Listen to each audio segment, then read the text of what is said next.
नमस्कार, BMW news Bihar देख रहे हैं आप। मैं हूं शिवांगी आपके साथ। तो एक बार फिर बिहार की राजनीति के चर्चित चेहरे और दानापुर के बाहुबली विधायक रीतलाल यादव सुर्खियों में है। दरअसल गुरुवार की सुबह उन्होंने दानापुर कोर्ट में सरेंडर किया, जहां उन पर एक बिल्डर से रंगदारी मांगने और जान से मारने की धमकी देने के गंभीर आरोप है। कोर्ट ने उन्हें सीधे बेऊर जेल भेज दिया है। अब चौंकाने वाली बात यहाँ पर यह है कि अब तक उनकी ओर से जमानत की कोई अपील दाखिल भी नहीं की गई है। रीतलाल यादव का नाम पहली बार लोगों के जुबान पर तब आया जब 90 के दशक में वे दानापुर स्टेशन रोड पर राहगीरों से छीना झपटी और मोटरसाइकिल चोरी के आरोपों में घिरे। कोथावा गांव के रहने वाले रीतलाल यादव उस समय क्षेत्र के सामाजिक समीकरणों और जातिगत दबदबे के बीच पले बढ़े। कुर्मी बहुल इस इलाके में यादव के उदय के दौर में उन्होंने खुद को एक दबंग के रूप में स्थापित किया। धीरे धीरे रीतलाल का नाम स्थानीय जमीन विवादों और जबरन वसूली में आने लगा। अगर किसी को बाउंड्री बनवानी हो या मकान खड़ा करना हो तो पहले रीतलाल यादव से मुलाकात करनी पड़ती थी।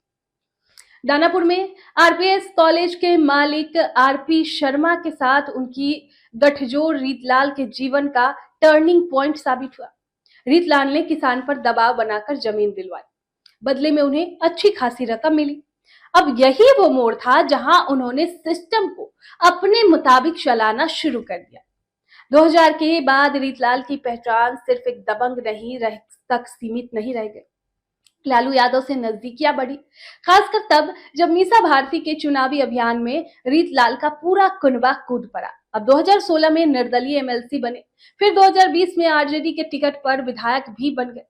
तेजस्वी यादव के करीबी और RJD के चुनावी अभियान में फाइनेंसर की भूमिका निभाते हुए वे संगठन में एक शक्तिशाली चेहरे के तौर पर उभरे।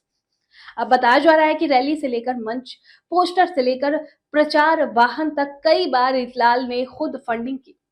सिर्फ पटना ही नहीं बल्कि समस्तीपुर से लेकर गोरखपुर और गुवाहाटी तक रेलवे ठेकेदारी में रीतलाल का नेटवर्क फैल चुका था। सूरज भान सिंह और हुलास पांडे जैसे चर्चित नामों के साथ नजदीकी ने उनके रसूख को और मजबूत कर दिया।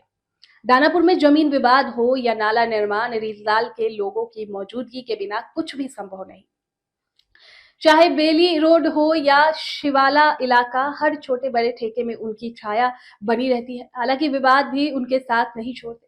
कभी चलती ट्रेन में कॉन्ट्रैक्टर की हत्या का मामला, कभी घाट पर विरोधी की मौत, रीतलाल का नाम हर जगह सामने आता रहा है। ताजा मामला एक फेमस बिल्डर से रंगदारी मांगने का है, जिसमें एक बार फिर उन्होंने पुराने रंग को सबके सामने ला दिया है।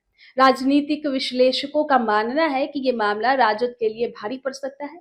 ऐसे समय में जब पार्टी छवि सुधारने की कोशिश कर रही है, रीतलाल जैसे चेहरों के पुराने कारनामे जंगल राज की याद दिला सकते हैं। तो अगर सामाजिक समीकरण उल्टे तो इसका सीधा नुकसान आगामी चुनावों में RJD को झेलना पड़ सकता है। दानापुर के गलियारों में बेऊर जेल तक पहुंचा ये सफर सिर्फ एक व्यक्ति की कहानी नहीं है, बल्कि बिहार की राजनीति की उस परिछाई का हिस्सा है जहां बाहुबल, राजनीति और पूंजी एक त्रिकोण बनकर सत्ता की धूड़ी घुमा देता है। ऐसे में अब सवाल उठता है कि चुनाव में इससे राजद को नुकसान हो सकता है। इस पर आपकी क्या राय है? कमेंट बॉक्स में जरूर बताएं।